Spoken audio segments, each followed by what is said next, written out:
Karibu sana wapendwa.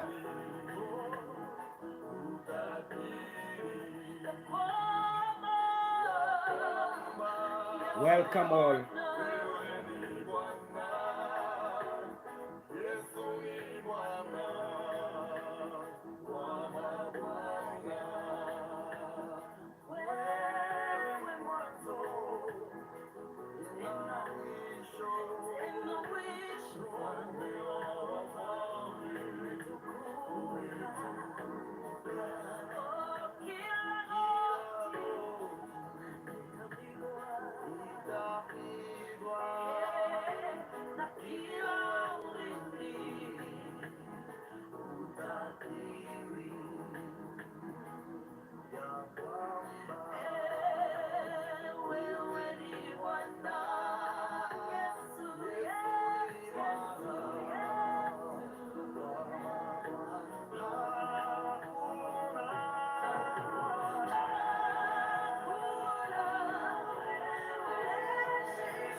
Hallelujah. Hosana mwokozi wetu.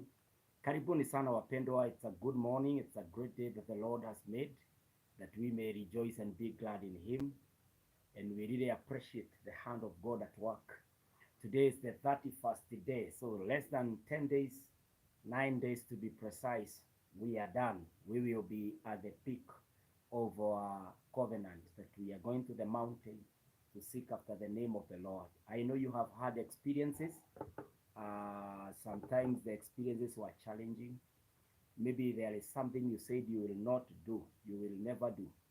But unfortunately, you have done it.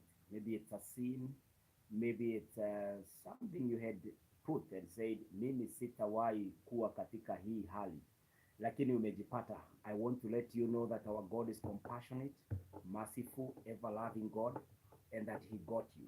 And so this morning, be encouraged that our God loves you, our God cares about you, and this is why we are confident in his presence this morning, calling him our Father. He calls us his children, his family. And so, my brother, my sister, don't allow guilt, don't allow the devil, don't allow your weakness to push you away from the Lord, but be consistent. Be consistent in your presence in the Lord, in your service, in your character, and in your faith. Be consistent in the Lord, ya kwamba Mungu hatokutupa, Mungu hatotuachilia. He has promised us. Even in the scriptures, we hear of tough times through with the men and the women of God, but the Lord was their God throughout. In our generation, we will be able to testify and witness the same, and our God is together with us. Kwa hivyo mpendwa, wengine tuliomba tukafikiria ya kwamba Mungu atatenda, na ni kama kwa macho yetu haijatendeka. Uliombea biashara, uliombea watoto, uliombea doa, uliombea hali ya maisha yako, but it appears that God is not hearing. I want to encourage you today and let us know that in Isaiah 55, the scripture is in record saying that our thoughts are not God's thoughts. As the heavens are far away from the earth, so are God's thoughts from the thoughts of men. But we are also encouraged when the Lord says in Jeremiah 29:11, "For I know the plans I have for you, declares the Lord." The plans to give you a future and a hope. They are thoughts of a better tomorrow. And so we understand that the thoughts of God are always towards making us better and achievers of the destiny that the Lord ever communicated to our very lives. And so I want to encourage you this morning. Kuna mambo haijatendeka. You know, yesterday I was sharing with my brother in the ministry, and I was saying to him that there are things that we will pray for, and we are expecting instant happening because we prayed and because we are waiting on them. Lakini Mungu hatotupatia everything without it having an impact on our faith. And we know that we don't live by sight, we walk by faith. And faith is that assurance from the Lord, that hope against hope. And it comes by hearing and hearing the word. And so the Lord would give us something that will leave an impact of faith in our lives. Kwa hivyo leo nikiomba ya kwamba watoto wangu watapata school fees, huenda Mungu atafanya wa delay 3-4 days ili imani yangu ijengeke, ya kwamba hata kama watagonjeka, I'll still believe in the God who gave me the fees, because there was an impact during the time of the supply of fees, ya kwamba Mungu alijenga imani yangu. And so everything God does must print on faith, ya kwamba lazima itupatie, kwa sababu hatuwezi jua Mungu bila kuamini. Hatutawahi muona na naked eyes or touch him like physically, but we must grow our faith to a level that it is able to transact, it is able to talk to him, and we receive from him. You know, the Bible says that Elijah was a man like us, and he could pray, could tell Ahab, there will be no rains, nothing will drop from the clouds apart mpaka miaka 3.5 ikaishe. This was a man who had walked with the Lord mpaka Mungu anaongea na yeye. I pray this morning that my friend, you will not be disappointed or discouraged, ya kwamba hujaona for the past 30 days, haujaona mambo yale umeombea yakitendeka. Pengine ni mchawi unapambana naye, ni adui unapambana naye. I encourage you this morning ya kwamba usiruhusu ya kwamba katika maisha yako kuna kitu kitakuandama kianze kukuambia ni kama Mungu hatendi.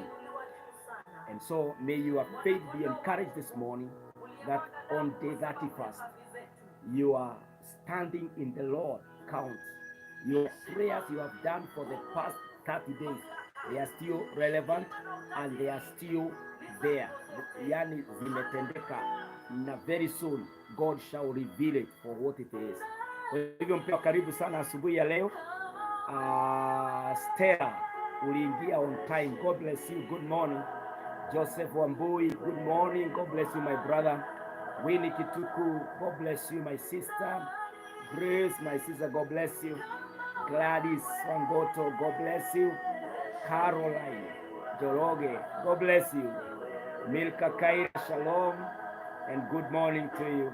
Karibuni pia, even on YouTube we are live and we are doing this to the 40th day by the grace of God. Kwa hivyo wapendwa, karibuni sana, even today as we undertake our subject of the day. Today we are praying for consistency and momentum.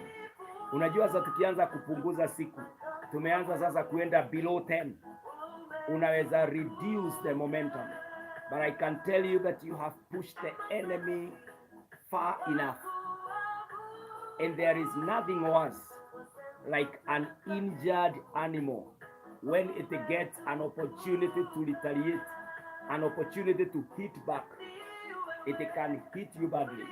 And so the way we have wounded and injured the enemy, in the same magnitude, the devil can decide to hit back on us. So you must remain consistent. Hii maombi tumeombea watoto mpaka wameenda shule. Shetani na kazi zake bovu wameshikana, wanajaribu vile watarudi kwa hiyo familia waiangushe. Doa yetu vile tumeiombea, the devil is looking for avenues, any loose end, ili aweze kupenyea kuingilia pale. My friend, the powers of darkness, the Bible says that the devil roams like a roaring lion looking for someone to destroy. So don't take chances. We must be consistent. Tulianza hii na tunaenda hivyo. Kile kitu kutakuwa na difference ni kwamba tutaongeza momentum. So if our enemies thought that we are done, my friend, they must understand we are consistent. Tunagonga tukienda. We are not looking back. We are not discouraged. We know our God. We are in our God. Na tunajua our lives must be by the grace of God. Na kwa hivyo wapendwa, usilegee, that's the word. Usilegee hata kidogo, lakini shikilia pale pale, aminia Mungu pale pale, ya kwamba Mungu atatenda, Mungu anafanya, na Mungu atajionyesha katika jina la Yesu. We don't stop until it is all done, and we are not done that. As long as we are under the sun, we are under this side of life, Jesus tells us that we must be consistent in various things. Kwa hivyo nawakaribisha ili tukaombe leo that we are consistent. I will cover my son all my life. I will cover my daughters all my life. I will cover the church, the brothers and sisters in the Lord all my life. There is no moment that the devil would expect me ati niregee, niseme imefanyika. Hapana. That is the consistency of a mother, consistency of a father, consistency of a brother or sister. A person who says ninakuombea na hakati waya, hakati laini, yeye anaendelea kukuombea. I pray that you can get such people, my brother and my sister. People who do not give up on you. People who do not give up on what you began until it is done by the grace of God. Si Mungu atusaidia asubuhi ya leo. That consistency, we want to pray about it, and the momentum to hold there, momentum to keep saying it's possible, momentum to overtake. Hallelujah. I pray that the Lord can help us this morning, that we will be consistent people ambao katika imani, katika maisha, katika upendo, katika character, katika kazi, we are not giving up in the name of the Lord. God rewards consistency. Remember in Luke 18, Jesus mentions to us and says, do not give up on faith. And then he says, there was a woman who had been denied justice, but she was consistent at the gate of the justice. And so that justice, that happened to be that justice king of the day. He had to deliver justice to this woman because of consistency. I pray in the name of Jesus, there will be consistency in your life, my brother. Consistency in your life, my sister, this morning. Si unisaidie before we pray and open this session. Si unisaidie kushare this live stream, ya kwamba wengi watakuja wahusike na sisi hata tunapoomba na tunapomwaminia Mungu, even for the next 9 days by the grace of God. Hallelujah. Wapendwa, share with friends. Share with friends. Karibu sana Edward Jeru.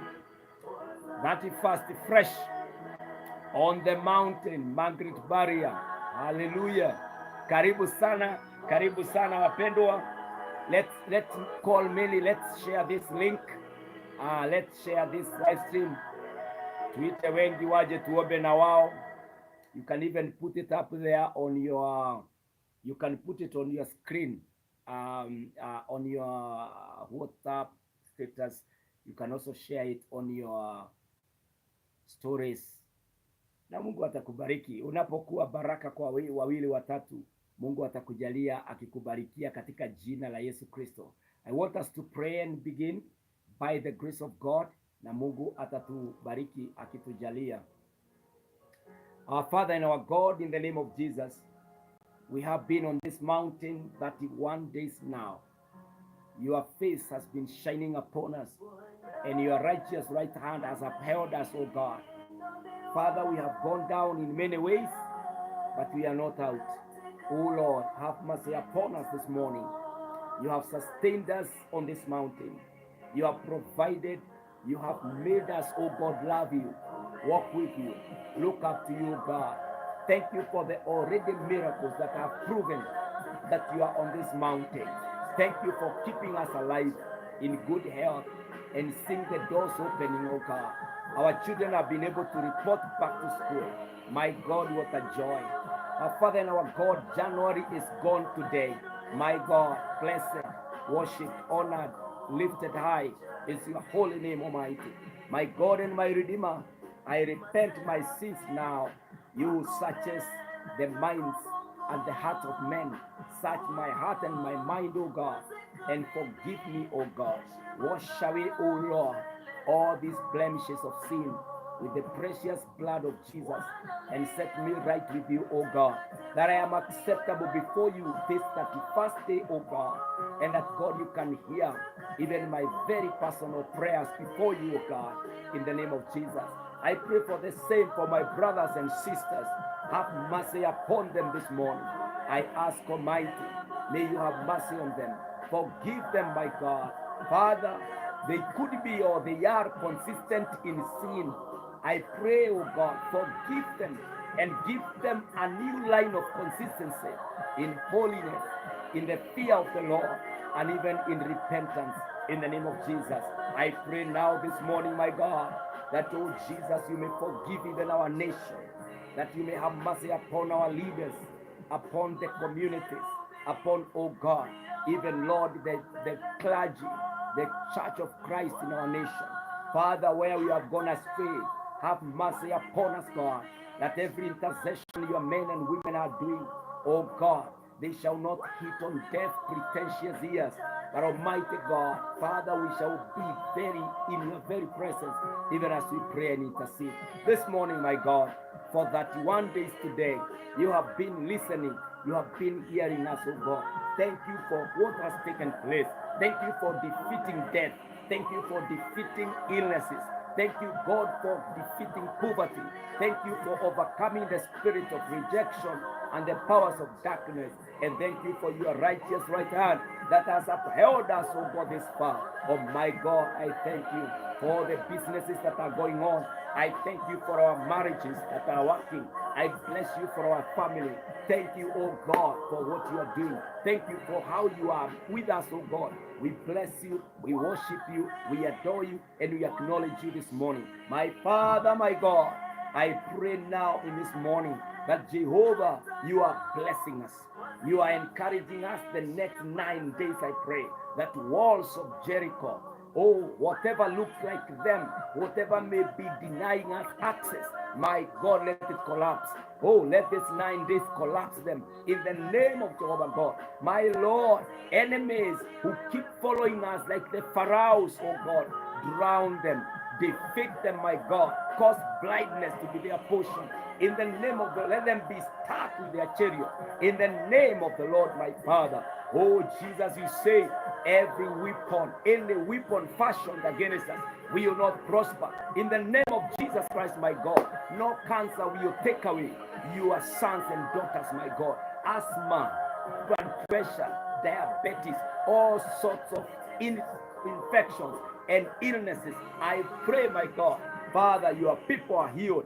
Miracle after miracle is happening in the name of the Lord. Father God, move in our lives, Almighty. Ordain, my God, that Jesus, the year 2024 is our portion for worship, is our portion for unlimited performance in the name of the Lord. My Father and my God, naombea kila dada aliye hapa, mjalie, muinue, mnemeshe. Naombea kila ndugu aliye hapa, Bwana mnemeshe, muinue. Mlango yote anayebisha ifungue, neema ikamtoshe katika jina la Yesu. Kwa mlima huu Bwana tunapokea ushindi, tunapokea funguo zote za milango yote, hata malango ambayo unataka Bwana tupitie na tuingie. My God, no amount of authority or pressure from the enemy or from the devil will manage, oh God, to whip us down. Mungu naomba Baba, wewe usikiae maombi kwa mlima, si ukashuke na ututendee. Any promotion ambayo imekanyangiwa Bwana tunaiachilia katika jina la Yesu Kristo. Naomba katika jina hili ya kwamba Mungu, kila utumbo wa mama umefungika, Bwana atapata mtoto katika jina la Yesu. Miujiza na ishara na matendo makubwa yatatufuata, na katika jina la Yesu tutakushukuru. Wewe ni mwaminifu, na kabidhi Bwana wapendwa mikononi mwako. Naomba Baba, milango ifunguke, document Mungu wetu zikaachiliwe, visas na kila kitu katika jina la Yesu. My God and my Father, every project, miradi yote that the people have put, oh God, you will be pleased to grant that, oh God. Every project beginning will be completed in the name of the Lord. Bwana ninaomba, si utusaidie kwa mlima huu, si utunemeshe kwa mlima huu. And this morning we pray for this one thing, consistency. We are not turning back. We will not disappoint. My God and my Father, help us, oh God. Help our weak bodies. Help our weak faith, oh God. Strengthen us once more and carry us in your hands, oh God. This morning, command our day, even on the mountain, oh God. As your people move about, I pray, oh God, go ahead of them. Establish them in their journeys, in their offices, in their programs of the day, and move in their lives. In the mighty name of Jesus, I thank you. I bless you, Lord. As I lead these men and women to pray, my God, fill me, anoint me for this session. And, oh God, may I be acceptable before you graciously and mercifully, oh God. Father, I bow before you and I ask of you, oh God, may thy kingdom come and may thy will be done. This is my prayer. In Jesus' name I pray and I look up to you. In the name of Jesus Christ. Hallelujah. Hallelujah. Hallelujah, Lord. Jesus, we bless you, Lord. We look up to you, Almighty. May you be pleased to grant this prayer and beyond. In Jesus' name we pray and we thank the name of the Lord. Amen. Amen. Amen. Amen. Amen. Hallelujah. Hallelujah, wapendwa.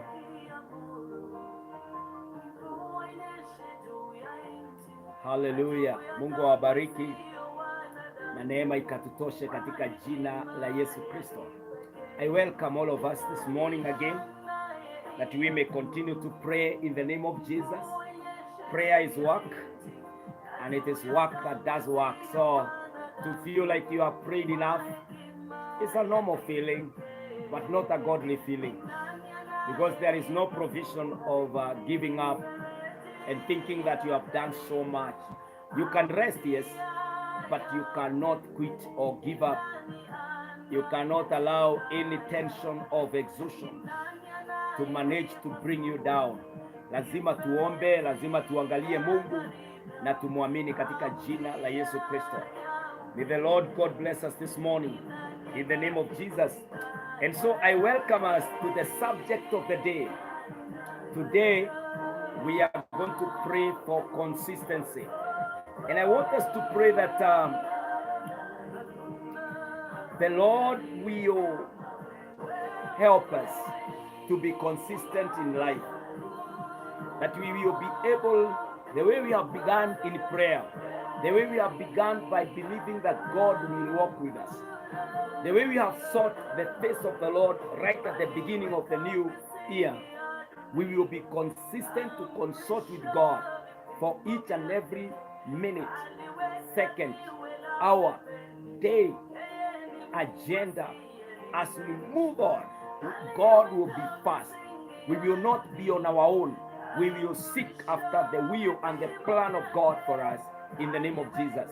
And so wapendwa, na waombea asubuhi ya leo that they shall become your lifestyle. Consistency.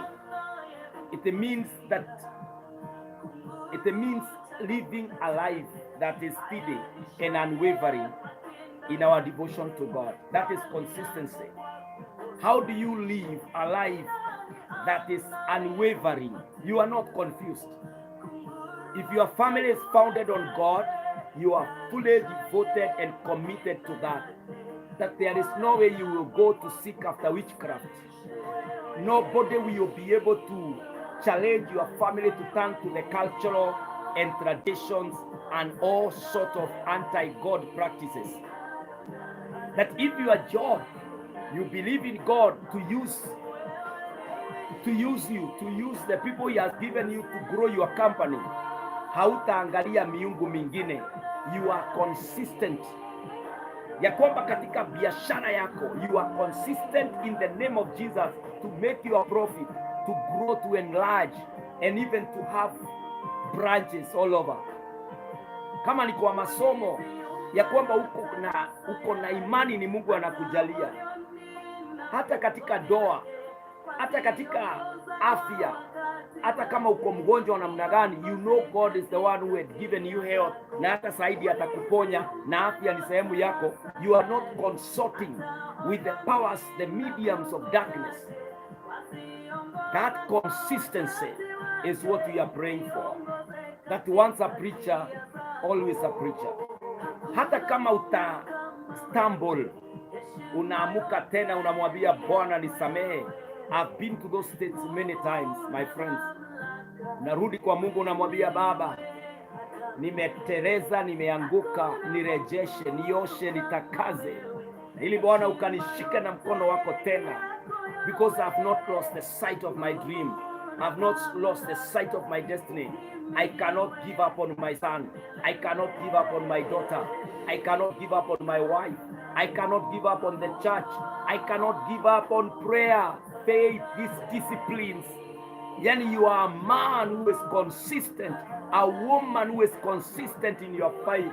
You are looking up to God consistently and telling the Lord, oh God, give me the consistency I need. I know I'm talking to people who have quitted 1,000 times. Preachers who thought that their calling expired, and you quitted. My brother, you can return home. If you still feel the calling, consistency is what you lost, but you can regain it through this revelation in the morning. There are people who did quit their relationships, but you still feel that you had not exhausted all things. Consistency is key. There are people who gave up in one business. You felt like this was not my line. Lakini hata unapolala, the same business comes back. I want to let you know that consistency is key in your life. Kwa biashara, consistency. Kwa masomo, consistency. Kwa doa, consistency. Katika hali zote, consistency, consistency, consistency. You must be a person ambaye wewe mwenyewe katika imani, you are consistent. Ya kwamba wewe mwenyewe utashikilia, ya kwamba utakuwa, ya kwamba utasema, mimi I will be consistent. I will be consistent. Even in relationship. Kwa wale ambao wanadate, consistency is key. It will help you to see, to know, to understand the matters you wanted to know about. Mungu anakufunua macho katika jina la Yesu. And so this morning, consistency is our prayer item. Hata katika kufanya faida, ukigundua unafanya loss, consistency. Unaomba Mungu, Baba, mimi nimekuwa nikifanya faida, nataka kupita laini ya faida, nataka kupita laini ya kufanya faida. Unaomba, nataka laini ya amani, consistency in peace. Unaomba that the Lord will guide, will lead you in the manner that He will deliver. He will make it possible for you to achieve, to acquire His purposes in your life consistently. Na kwa hivyo katika jina la Yesu, mimi nakuomba ya kwamba usikufe moyo. Hata kuongea na landlord, amekuwa akibisha hapo kwa mlango, anakuambia amen, uoni leo ni tarehe 1 na hata hujalipa ya last month, itakuwaje ya December au kulipa January? Ya January sasa inashikana sasa na February. Wewe namna gani? Usikufe moyo kuongea na yeye kwa amani. Mwambie boss, ipo siku na Mungu anakuja na hii deni ni mimi nitaklia consistent, lakini usipandwe na hasira. Unamwambia yani maneno mengine that can be used against you. My friend, I pray for you ya kwamba Mungu atakupatia neema katika maisha hii ili upate the consistency that you need for you to move on, for you to get to where the Lord would want you to be in the name of Jesus. And so this morning I want us to read some few scriptures on consistency. The area number 1 ambayo tutaangalia ya consistency is the consistency of faith. Kuamini Mungu. Consistency of faith. The Bible says this in Hebrews 10 and verse 23. Hebrews 10 and verse 23. Let us hold fast the confession of our hope without wavering. For he who promised is faithful. For he who promised is faithful. Wapendwa, let us hold fast the confession of our hope without wavering. For he who promised is faithful. Hallelujah. Na tukashikilie imani bila kuyubayuba, kwa maana aliyeahidi ni mwaminifu. Wapendwa, our faith should not waver. Our faith should not lose its focus. We should not turn to the right or to the left. We are consistent. We believe God will come. Unaendelea kuamini ya kwamba you are not doubting. The Bible says in James chapter 1 and verse 6. James chapter 1 and verse 6. But let him ask in faith with no doubting. For he who doubts is like a wave of the sea that is driven and tossed by the wind. Yeyote anayeomba, let him ask in faith without doubting. That is James chapter 1 and verse 6. Consistency in faith. That if you want anything from the Lord, you must be consistent in your faith. Prayer is by faith. So as you pray, be consistent in your faith, ya kwamba utaaminia Mungu ya kwamba atatenda, na hautokimbia kushoto, hautokimbia kulia, hautoenda kwa mganga, hautakimbia kwa mchawi, hautakimbia kwa miungu mingine, traditions and cultures that zimepitwa na wakati, hata ni za mapepo. Hautaangalia kule, lakini unaaminia Mungu atashuka, atatembea na atatenda, kwa sababu ni mwaminifu. That consistency in faith. In fact, hata unapotumikia Mungu, the Bible says in 1 Corinthians 15:58, therefore my beloved brothers, be steadfast, immovable, always abounding in the work of the Lord, knowing that in the Lord your labor is not in vain. Wapendwa, be immovable, be steadfast, abound in the work of the Lord, be consistent. So the scripture would tell us, would echo to us, that we are required to be consistent. Why? In Hebrews 13 verse 8, we should be like our Jesus. The Bible says this in Hebrews 13 verse 8, Jesus Christ is the same yesterday, today, and forevermore. Jesus is consistent. He is the same yesterday, today, and forevermore. Wapendwa, Mungu wetu habadiliki. He doesn't love us today and tomorrow he is a great hater. No. He doesn't want to have us because of what we have, of what we did yesterday. But he is a consistent God, consistent Father. He hears us, he loves us, he cares about us. And I pray, my brother, that you can desire such consistency in faith. And the last scripture I quote for faith is 2 Corinthians chapter 5 and verse 7. 2 Corinthians 5 verse 7. For we walk by faith, not by sight. For we walk by faith, not by sight. Consistency in our faith. We walk by faith, not by sight. We are on the move by faith, not by sight. Our faith must count. Our faith must be strong. Mwambie unaamini Mungu, mwambie uliombea, mwambie Mungu anakuja, na usilegee katika imani. Be consistent in your faith, all by the grace of God, in the name of Jesus, ya kwamba utasimama wima na utaaminia Mungu ya kwamba atakuja. The faith in healing, the faith in achievement, the faith in your day-to-day attempts of doing anything. Unakanyanga hatua ya imani katika jina la Yesu. And so this morning I pray with us that our faith is growing, that our faith is strong, that our faith is in God, ya kwamba Mungu atatenda. Wapendwa, katika mwaka huu, leo ni 1st of February, the Lord shall do it. Let your faith be in him. Let your faith be established in this God. In his name, Mungu atatenda, atafanya, atajionyesha kwa sababu ni mwaminifu. Our Father and our God, in the name of Jesus, I pray for faith, consistent faith in the lives of your sons and daughters.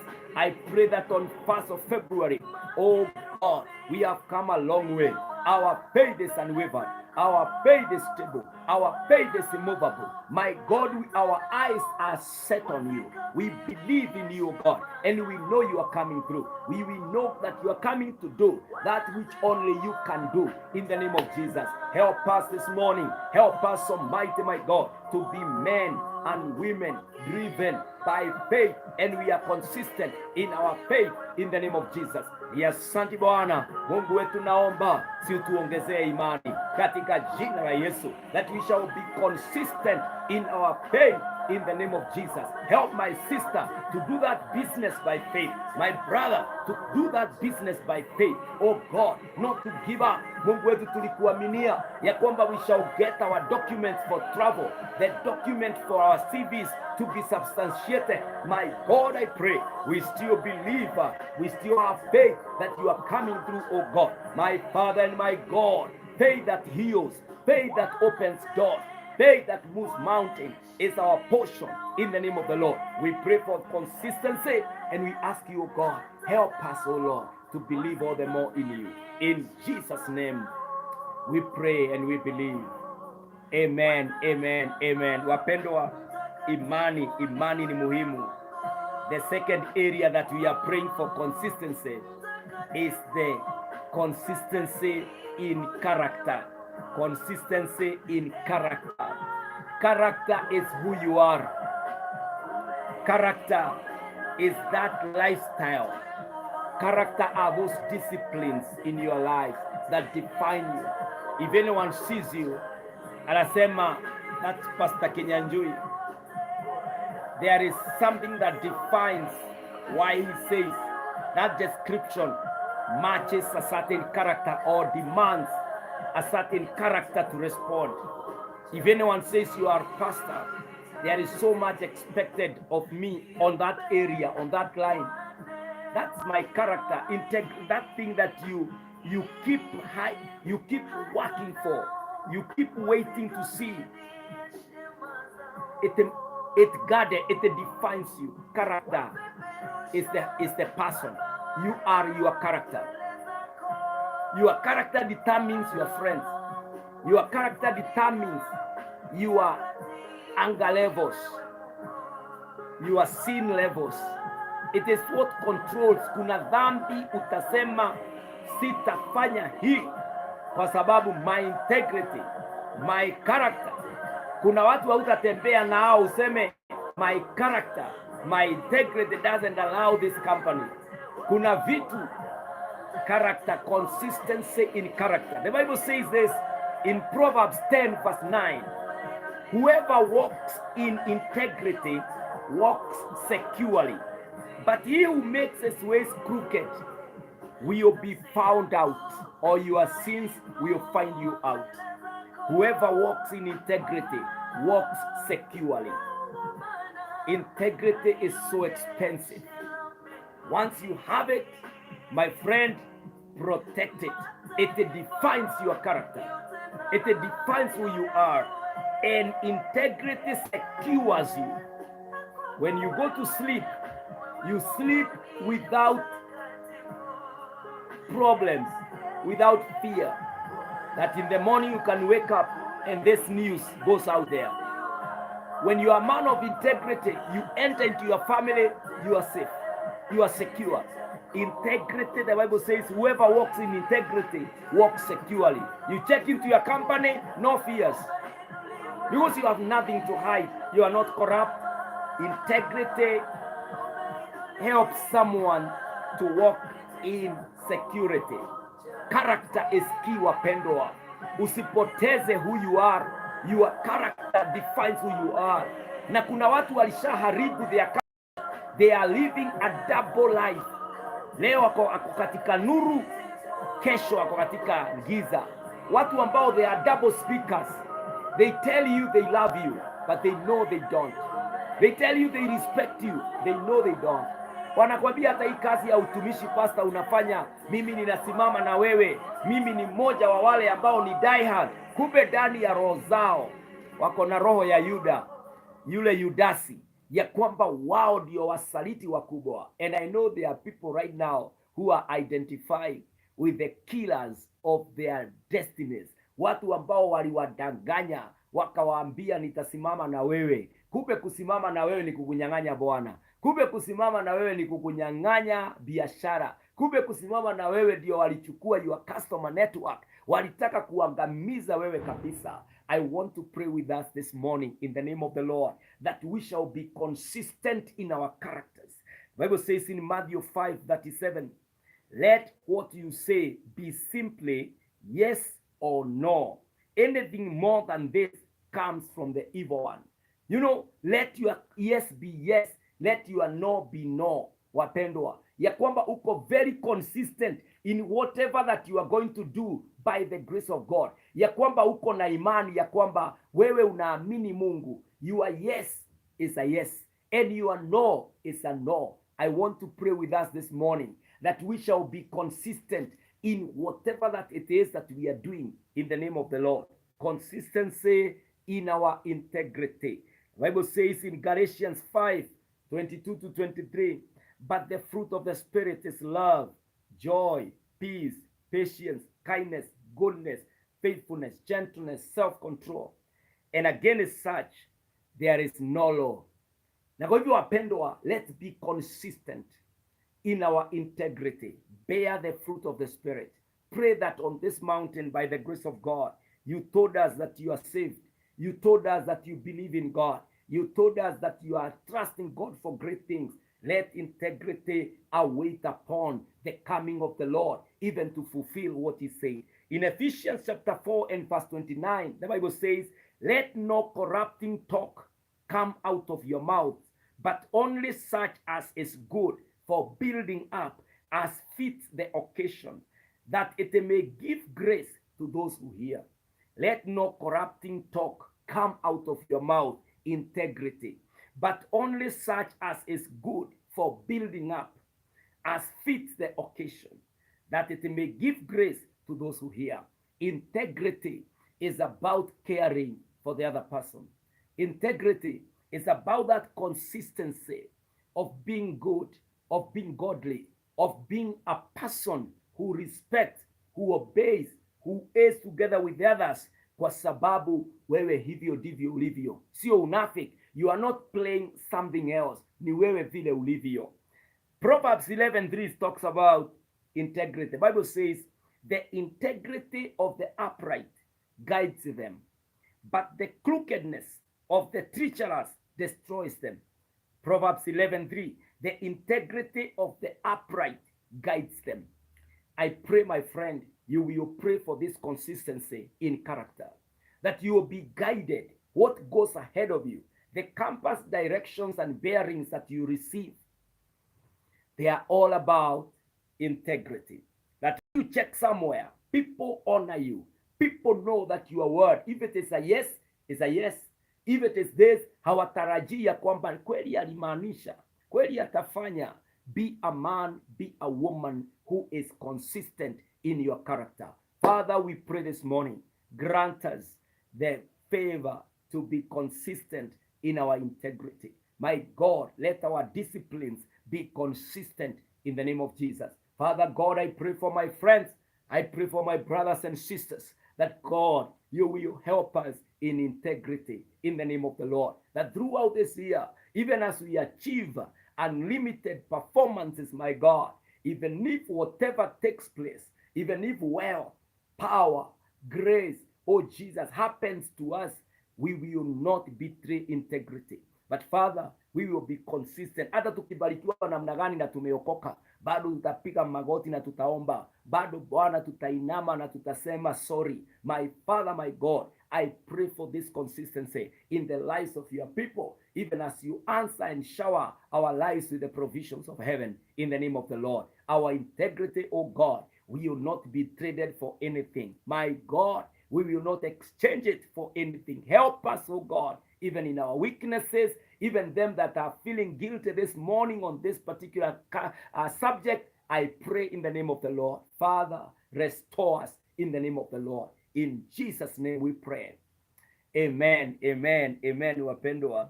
Another area of consistency that we want to pray about is the area on this particular aspect of what we may call obedience.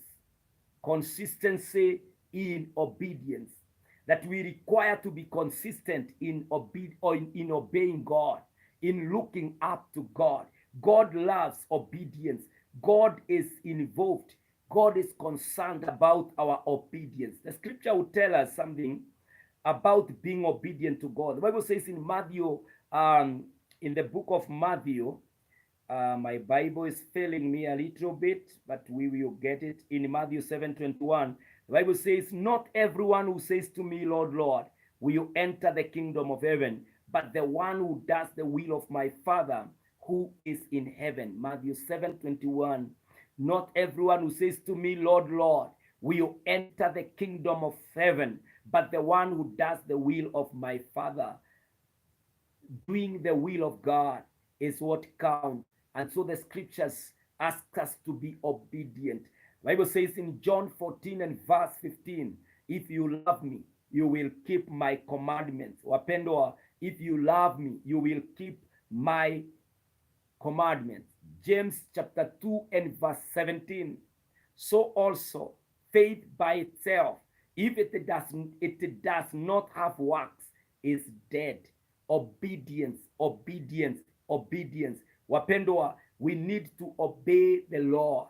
Obeying God, it shows our trust in his wisdom, and it acknowledges his sovereignty in our lives.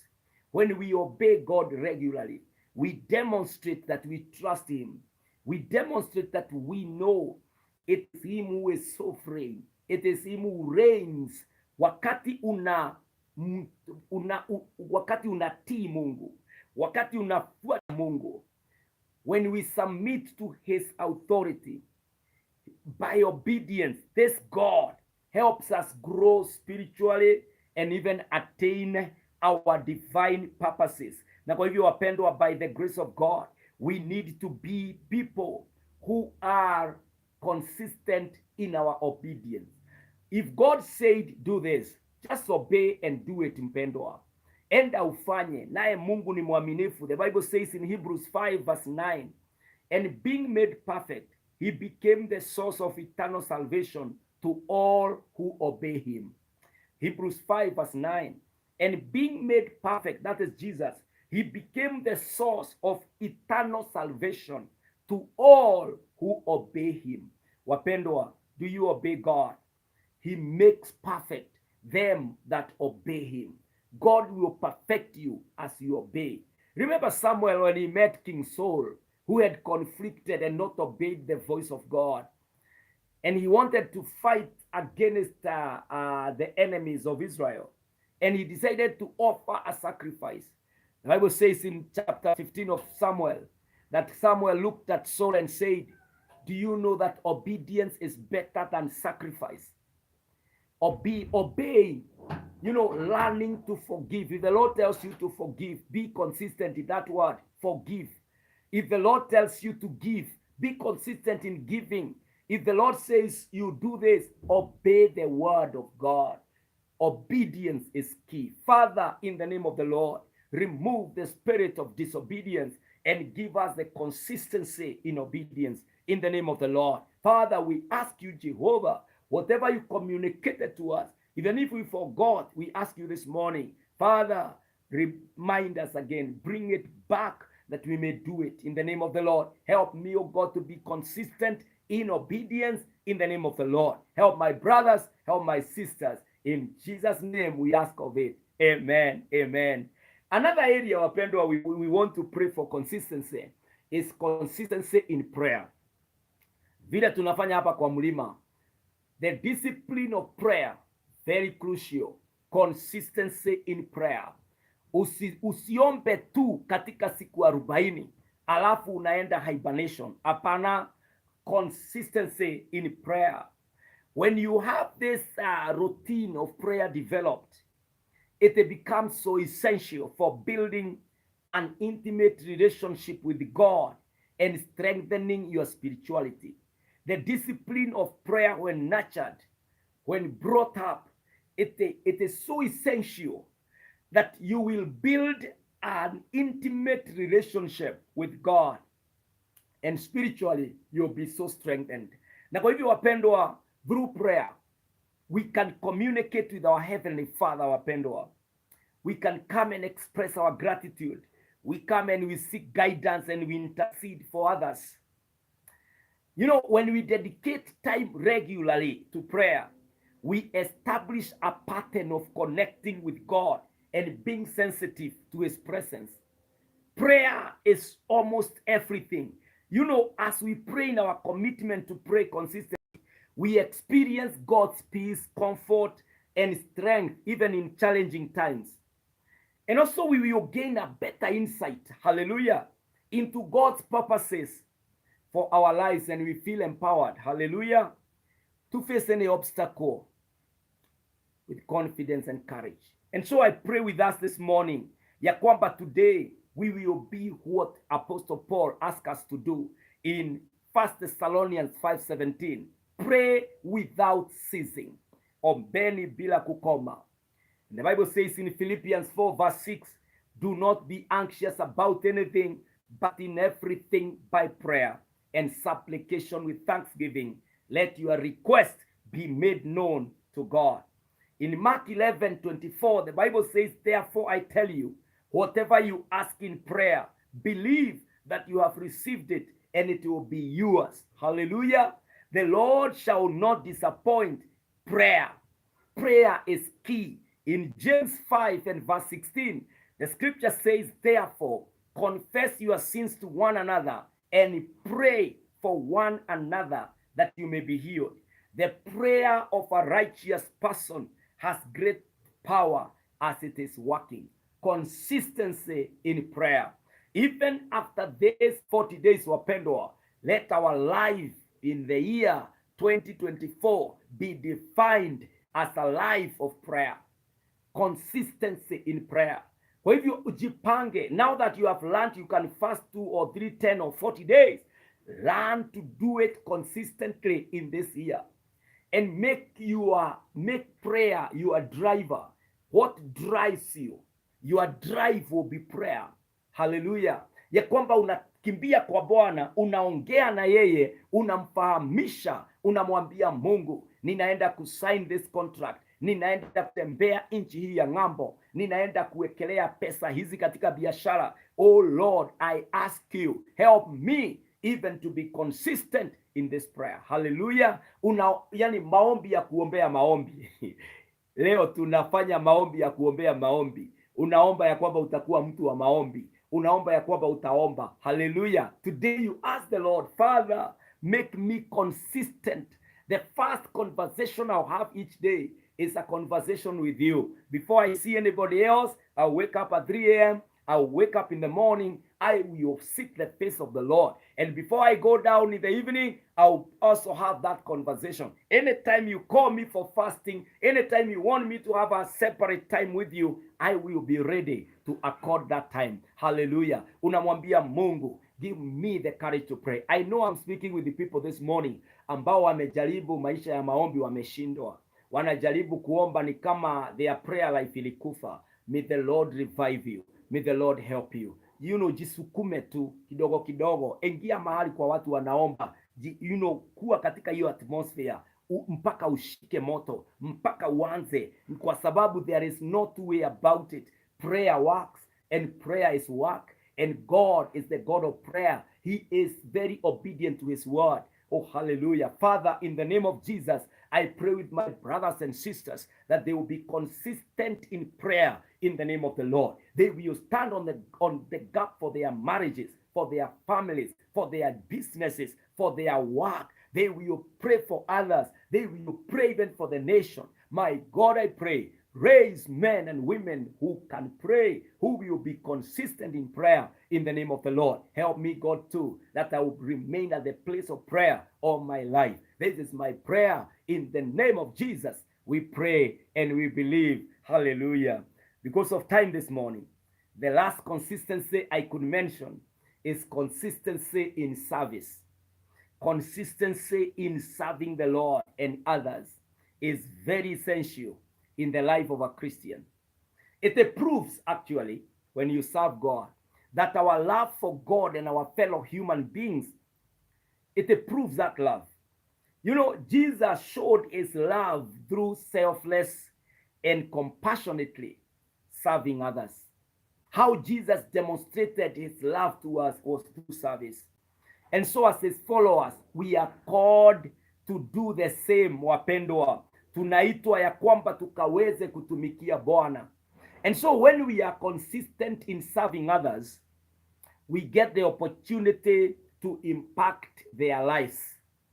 And we get the opportunity to show them God's love. I pray that you can be consistent in your serving God. Mahali kipawa cha roho umepewa, utatumika mbele za Bwana. The Bible says in Romans 12 and verse 11, do not be lazy in your zeal. Be fervent in spirit. Serve the Lord. Hebrews 12 verse 11, do not be lazy in your zeal, in your passion. Be fervent in spirit. Serve the Lord. Don't lazy around as you serve. You are a worshiper. You are an usher. You are a giver. You are a prayerful person. Be zealous. Be fervent in the spirit. Be quickened in the spirit. And serve the Lord. I am a preacher. I must burn with the zeal of ministering and serving the people of God. Be a man of service. Galatians 6:9, the Bible says, and let us not grow weary in doing good. For in due season we will reap if we do not give up. We shall reap if we do not. Let us not grow weary in doing good. For in due season we will reap if we do not give up. Wapendwa, spirit of giving up, looking back, giving up. Consistency is key. Hallelujah. As we serve the Lord. Wacha kuanza kutumikia Bwana siku moja. Unakuwa pale kwa ushering. After 6 months hatukuoni. After 1 year hatukuoni. Na sio ati ulipata promotion. Ati uliona ni kama unatumiwa. My friend, kazi ni kutumiwa. We are servants. Servants are spent. Praise the name of the Lord. Watu wengine wana withdraw their services. Mtu amekusaidia, ameona ni kama usaidiki, anakuacha. My friend, be consistent in service. As long as the Lord has entrusted you with this, I can tell you that myself, I'm a product of sponsorship. I was sponsored by people I've never seen, wazungu wa ng'ambo, since I was in class 3. Na walinipeleka mpaka nikamaliza university. Watu ambao sijawahi waona, lakini tofauti tofauti. They were consistent until I became a responsible, empowered adult today by the grace of God. Be consistent in your area ambayo Mungu amekupatia. Service, consistency in service. There are people who are quitters kwa kazi. Ujui unakuanga na roho ya aina gani. Every time ukiingia mahali ni mpango ya kutoka. Yani you say, hata wengine wanasemaga ni roho tu imekataa. My friend, roho gani hiyo? Quitting spirit, half-baked spirit. Yani unafanya siku mbili umetoka. I love the spirit of Joseph. Hata aliporushwa kwa gereza, we don't find him looking for ways to come out of prison. He is serving there knowing God is sovereign. Yeye ambaye ameruhusu waingie pale bado ako na mpango yake. Joseph alifanya kazi kwa gereza mpaka akawa promoted. Alifanya kazi kwa Potiphar mpaka akawa promoted. Alipoingia in the administration of Egypt, alichapa kazi mpaka akapewa the whole nation. My friend, Farao aliresign bado akiwa kwa kiti. Consistency in service is crucial. Wengine wanasema ni kama hii sio area yangu. Unamuuliza umekaa kwa hii area how long? Anakuambia in 3 weeks. Ninakuanga discerning spirit. 3 weeks imenionyesha ni kama hapa roho yangu haitulii. My friend, you know, the resilience for us to serve, that consistency is key. Watu wamequit mpaka doa anaingia siku moja, anasema ya pili hapa hakuna mwanaume. Hapa hakuna wife material. Yani miezi 3 na umejua is not a wife material. My friend, there is no table that falls from heaven. There is no house hata tuombe namna gani kwa hii 40 days itaanguka kutoka biguni ikiwa nyumba. Any table was a tree that was in the forest. Ikakatwa, carpenter akafanya kazi.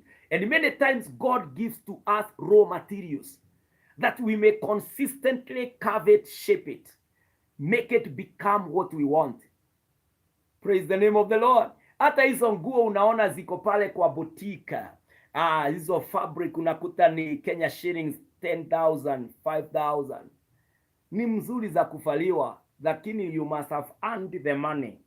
Ulienda ukaomba, Mungu akabariki kazi ya mikono yako, ukapata the 10k, ndio ukaenda kwa hiyo boutique ukachukua ile nguo. Lakini hakuna maombi uliomba ya nguo ikaanguka hapo, hapana. Na ukifuatilia even the source, there was a consistent designer ambaye amekuwa akiangalia design zingine, ana draft, anafanya mpaka sasa hiyo design ambayo inakuconvince ndio hiyo unanunua. There was work that was done in it. Consistency wapendwa ya service by the grace of God. Naomba ya kwamba asubuhi ya leo katika mlima huu tutaomba ya kwamba tuko na consistency in our services. You know, do not give up, do not be worn out, because God, the Bible has told us that the Lord will reward our consistency by the grace of God. Consistency in service, in serving God, tumika kwa Bwana. The Bible tells us in the scriptures allow me to do one more scripture and then we pray about consistency na ya service, na Mungu atatujalia akitubarikia. The Bible says in 1 Peter 4:10, as each has received a gift, use it to serve another as good stewards of God's varied grace.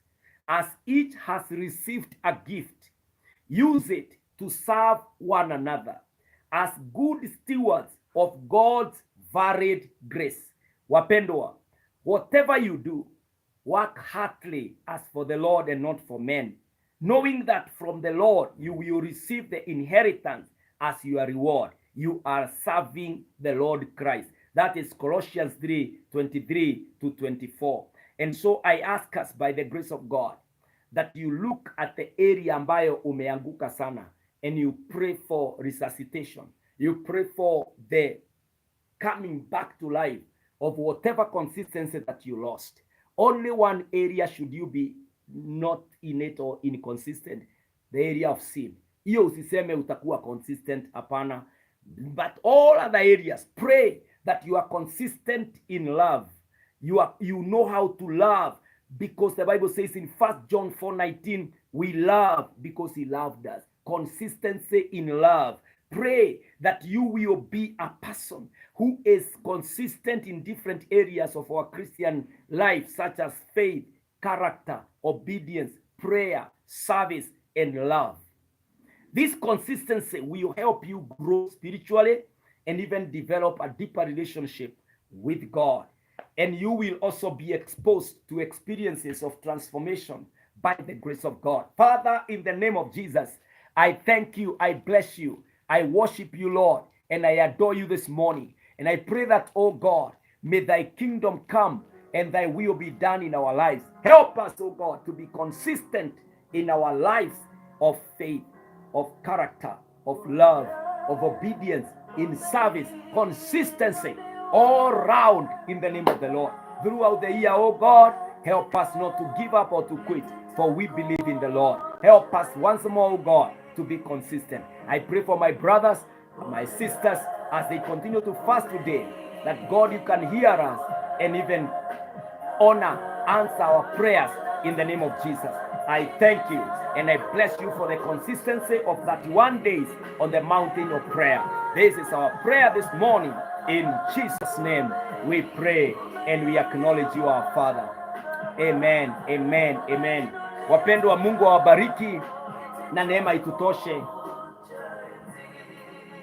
na mkono wa Bwana ukawe juu yetu katika jina la Yesu Kristo. Asanteni kwa vile mmekuwa consistent in the morning. Leo tumepitisha 1 hour. Kawaida huwa tunaenda between 50 and 1 hour, lakini tunashukuru Bwana. Mungu awabariki. Let us continue praying for consistency, kuendelea kufanya lile jambo jema na lifanyike as one of our disciplines in our lives. Mungu awabariki na Mungu awaneemeshe. For those of us joining us for the first time, we are doing 40 days of prayer and fasting. We began on 2nd of January. We are breaking our fast on 10th of February, 40 days later. Na ile fasting tunafanya ni partial fasting, whereby you take vegetables, you take fruit, and you take drinks. So unakunywa maji, chai, unakula matunda na boga ama vegetables, alafu unagojea Bwana. Kile tuna emphasize, tuendelee kuomba. Ukipata nafasi, kneel down where you are, omba. Kama uko kwa gari, ombea tu hapo ukisafiria. Hata kama una drive, wewe tu endelea kuomba kama unasonga, na Mungu atakusikia, kutendea. May the Lord favor you. May the Lord increase you by his grace. In case you want to talk to me, maybe you want to share a prayer item with me, my number is 0725 743 631. 0725 743 631. Mungu awajalie, Mungu awaneemeshe, na baraka ya Bwana iwe pamoja nanyi. God be with you. Till tomorrow, neema iwatoshe. Shalom, shalom.